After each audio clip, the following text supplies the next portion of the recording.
If we were given a chance to go back in time and remake our lives with the knowledge we have right now, I think most of us would take it, because that's the reality of regret. And that's the reality of life. The protagonist of this anime, namely Kyoya Hashiba, was also going through a period of extreme regret and depression. He got fired from his job and was left with no choice but to move back home with his parents. Even after he tried so hard and got so far, in the end, it didn't even matter. Or did it? He definitely regrets his decision to not go for an arts college in the first place. It feels as if he's wasted the past 10 years of his life. One night he reads another rejection email. The man comes across a woman staring at a river. He wonders if she's gonna commit die and jumps off to help, but looks like she was just adjusting her heels. Anyways, thanks to this quirky interaction, Kyoya gets a new job as an intern. The lady turns out to be a businesswoman who's overseeing the Platinum project at a video game corporation called SucceedSoft. He's once again determined to work hard and rebuild a career from scratch, especially since he's finally getting involved with work that has something to do with art. However, the Platinum project is suddenly frozen, and so Kyoya is laid off yet again. Poor guy starts feeling like an absolute failure as he once again lays down on his bed. The thing about darkness is that once your eyes adjust to the dark, it becomes very difficult to see the light. That's what it was like for Kyoya. He realizes that he's been living like a hamster on a wheel, while others his age have already succeeded stupendously when it comes to creating things, especially the trio of the Platinum generation. If only he had been bolder, if only he had the courage to go to an arts college over a regular one, maybe his life could have turned out better. Maybe, just maybe. As this midnight pondering reaches its boiling point, the man falls asleep, or should I say he passes out from the constant exhaustion life has put him through. In the morning, he's woken up by his little sister. The man is instantly surprised when he sees her in a school uniform, but after checking the stuff in his room and the calendar, he comes to the shocking realization that he was warped 10 years into the past. The man instantly buys Tesla stock and marks the year 2009 in his calendar so that he can buy just the right amount of Bitcoin when it launches. And nah, just kidding. Instead of doing that, Kyoya is just happy that he can relive his college years. Only this time, he'll choose an arts college from the get-go. He gets admitted to the Anaka University of Art. He moves into a share house near his university, but suddenly ends up falling asleep. When he wakes up, there's a blue-haired cutie lying right next to him. The other two residents witness them in a not-so-innocent position, and so Kyoya's college life starts off with a misunderstanding. Anyway, it looks like his housemates are all quite friendly and nice. There's Nanako, an aspiring actor, and Tsurayuki, a scriptwriter. Then there's also the cutie who fell asleep next to Kyoya. Well, she's Aki Shino. Later, they go to attend the welcoming party. Surprisingly enough, the business lady who hired him as an intern, Aiko Kawasagawa, is also a student there. They all sit and listen through a speech by Professor Misaki Kano, who basically tells them how screwed they are now that they've chosen an art school. Kyoya can feel her words, but he's excited as he realizes the trio of the Platinum generation, whom he envied as an adult, might also have been in the same hall as him.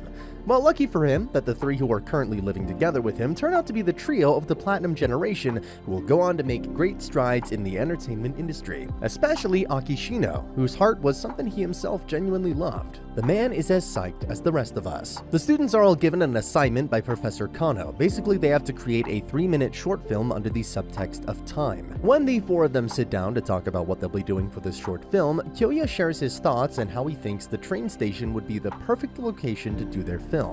Everyone agrees, but Tsurayuki asks him to step out for a minute. Looks like Kyoya had the exact same idea as Tsurayuki, but he was the first one to say it out loud. It's nothing serious. Tsurayuki just felt as if someone had taken a peek inside his mind, and so he wanted to talk to his buddy about it. In the end, he tells Kyoya that it may indeed be just pure coincidence. Well, it's not like Kyoya came from the future, because that makes no sense. And so they start working on this idea. While they're amidst the process of creating the film, they're recruited by the Fine Arts Study Club. Kyoya wonders if it's really wise to join a club when they're already preoccupied with the film, but Aki and Nanako don't care enough about what he thinks. Kyoya himself goes and reviews the script with their professor. She tells him that it needs to be more audience-focused, and so he and Tsurayuki get back on the grind of further refining the script together. Finally, it's the day of shooting. But what is a film shooting without some trouble? Right when they're ready to get things moving, Aki realizes that the camera they borrowed is a standard one. What they need is a video camera.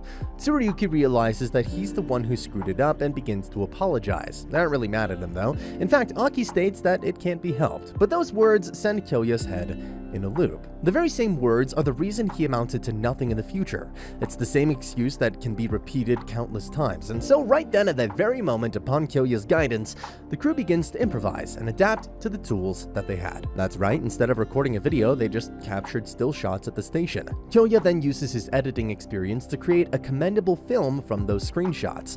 The day finally comes and their film is screened in front of the audience. However, they couldn't win first place. The first place went to Aiko and her team. To make things more interesting, Aiko is Professor Kano's younger sister. Anyway, back to our gang. They come in third place. The frustration was real. Tsurayuki straight up yells at the top of his lungs and states that he wished that they had managed to finish the film as they envisioned it. The other two share the same sentiment. They were frustrated, but they were still quite impressed with what they had managed to produce in the end. Later, Nanako and Kyoya go to karaoke. She tells him about her singing background and also about her insecurity when it comes to singing in front of others.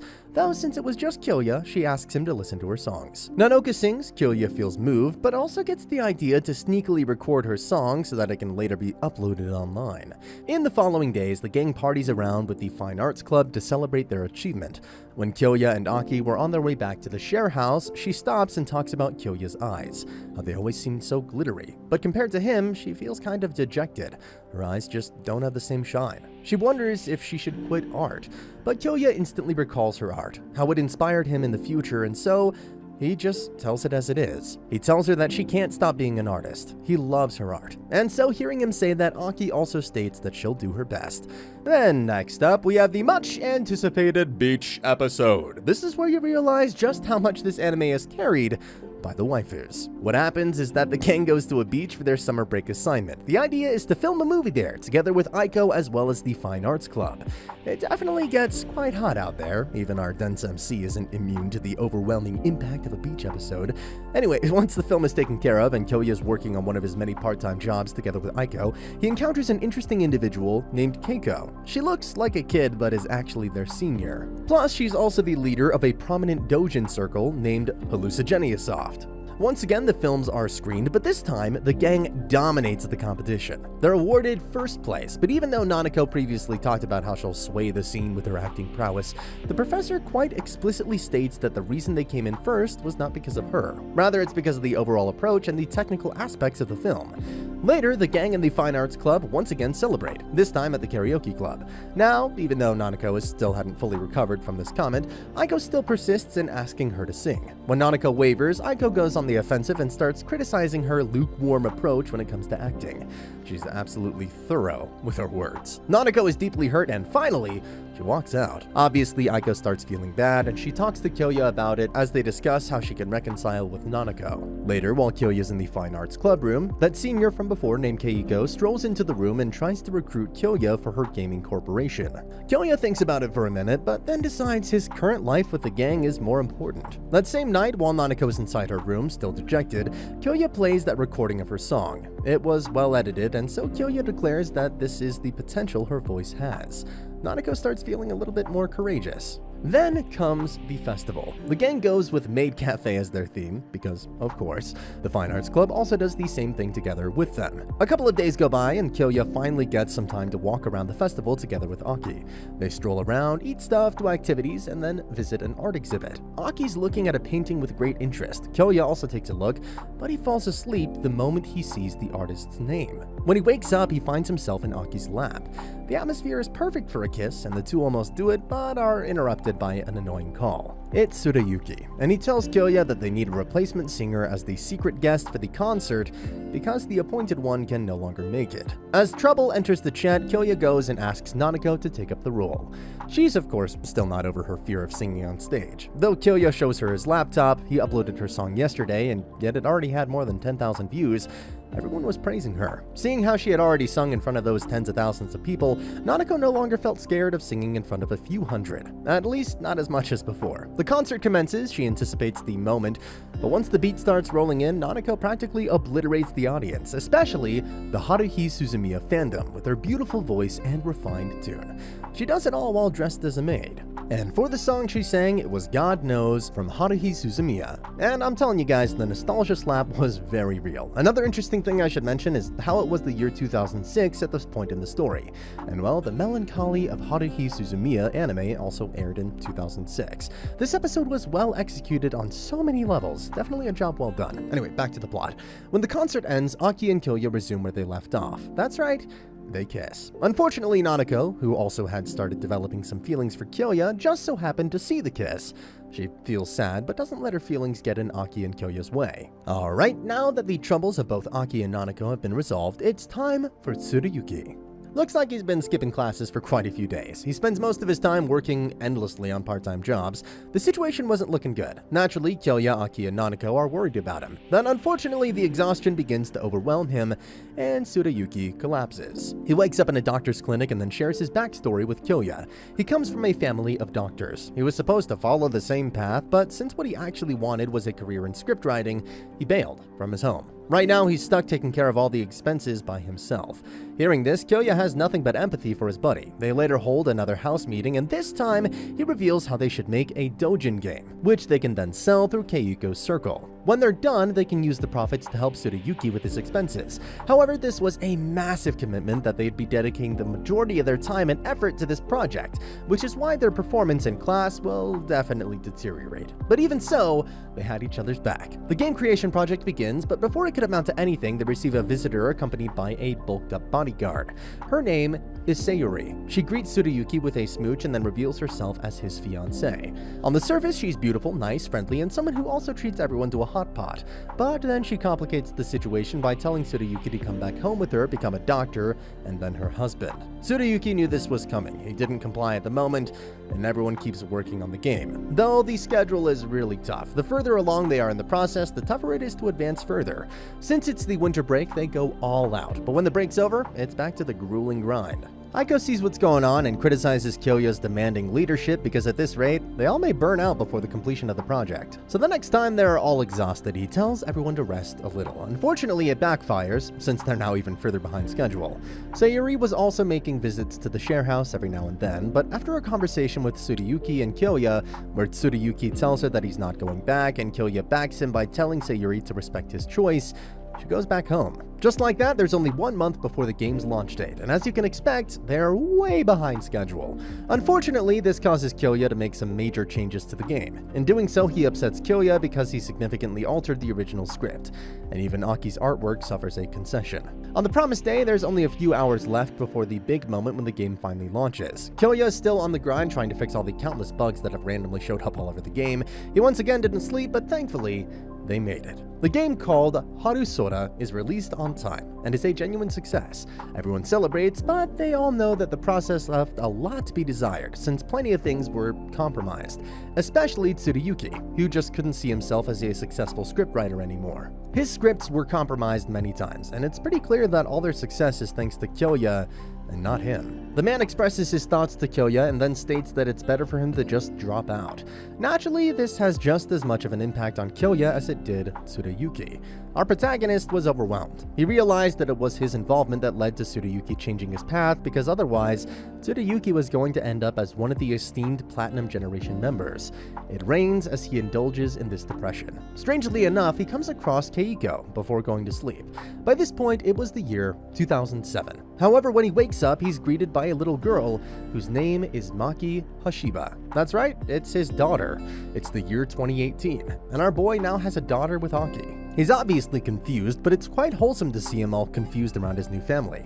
After some deep extrospection, he realizes that he's living in Noborito with his wife and daughter. He works for a prestigious game corporation and earns a handsome salary. Furthermore, one of his colleagues is Aiko. When he goes to work, he's greeted by a woman named Miki, who then takes him to Aiko. Unlike the previous future where he worked under Aiko, this time they're both more like equals. She asks him to check up on their illustrator for their current project. Her name is Minori, and for a variety of reasons, the progress of the project has been quite complacent. When he visits the illustrator, she tells him about her creativity block, but Kyoya does a good job of inspiring her by showing her own collection of works. Still, since it's about illustrating, he naturally thinks about his wife. Once he's back at home, he learns a shocking fact, that Aki stopped illustrating years ago. It doesn't end there. In the following days, he also realizes that once Nanako failed to succeed as a virtual idol, she quit singing. And as for Tsuruyuki, he never wrote another script after dropping out. That's right, folks, thanks to Kyoya's involvement in the past, none of the members who would have made the Platinum Generation are even in those careers at this point in time. His concern is further clarified by Aki when she tries to comfort him but ends up stating how she just stopped having fun with illustrating. This is where it became abundantly clear that the root of the problem is the game they made. The grueling schedule and the compromises made them leave their aspirations. And now the situation with this game company parallels what happened back then. Even after 1 month passes by, not a lot of progress has been made. The illustrator continues to struggle. She's really cute though, so I guess we can let this one slide. As for the other components of the game, pretty much everything is half-baked. To make matters worse, the president is a clown who refuses to listen to Aiko and Kyoya when they vividly tell him that it's not possible to release the game in the intended release date. He just tells them to make it work somehow. Unfortunately, the game, named Mystic Clockwork, was released despite numerous issues. As expected, everyone slanders the living daylights out of it. They are furious at the lack of Minori's illustrations, the countless bugs, inconsistencies, and other intolerable stuff. This results in these servers going down for maintenance. Aiko goes up to the president and calls him a clown. I'm just kidding. She scolds him as any confident employee would. Meanwhile, Kyoya is overjoyed when he realizes that Nanako just uploaded a new song, even though she had supposedly retired. This gives our boy all the inspiration he needed to keep moving forward and set things right. He also walks up to the president and shares his plan to make amends. First, he'll switch the game's engine with the one from another reputable company that he of course purchased with the budget. The players who had to go through that horrible mess of a game are served an apology. As for the team, he asks the president to give them 2 days off. Otherwise, this mess will stay a mess.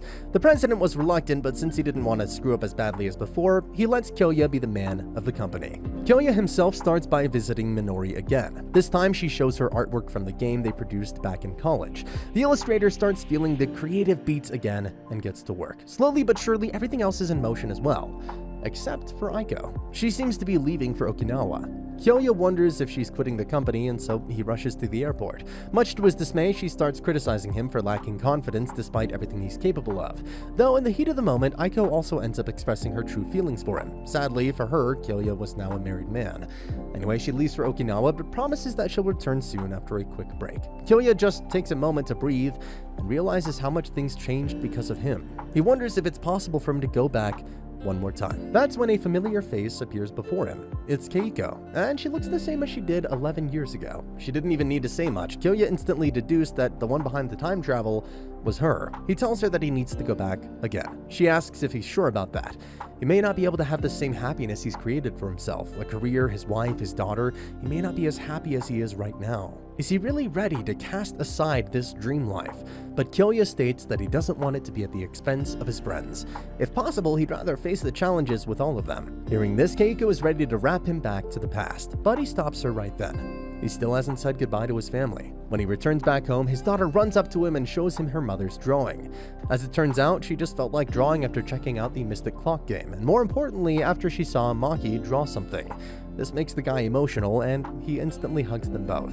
That night, Aki tells him that she's happy as things are. There's Maki, there's him, it's a wonderful life. Though she did feel quite nostalgic when she drew today. After breakfast, he's ready to leave. Both Aki and Maki say goodbye, but seeing how this may be the last, he hugs them both real tight. Kyoya then meets up with Keiko, but before he's wrapped, she also helps him realize that his actions aren't the only reason their paths changed. Just look at Aki. She's happy with the way things turned out. Then there's Minori. She's also another artist that he helped through his actions. As long as he doesn't self-indulge or destroy the blockchain economy by buying unhealthy amounts of Bitcoin, he can live without regrets. Just like that, Kyoya wakes up in the past. Tsuruyuki has already dropped out. However, he doesn't try to go after him or change his decision. Time begins to pass by. Nanako seems to be overly dependent on him, but he makes sure to always prioritize her independence, while Aki doesn't feel like drawing at all. Then one day, Kyoya is off to the campus. A clumsy girl bumps into him. She has a copy of their game, Harusora, with her. It doesn't take long before Kyoya realizes that she's the illustrator, Minori. Of course, since she's now his junior, he starts helping her out. From the looks of it, things may eventually end up as they did in the future, but what Kyoya meant was the desire to experience it all, to not have any regrets. But then, the ending leaves us with a massive cliffhanger when Kyoya accidentally comes across Tsuruyuki right in front of a theater. And that's the end of the video. As always, if you liked what you saw, subscribe to the channel. I'll be uploading a lot of videos just like this, so I'll see you at the next one.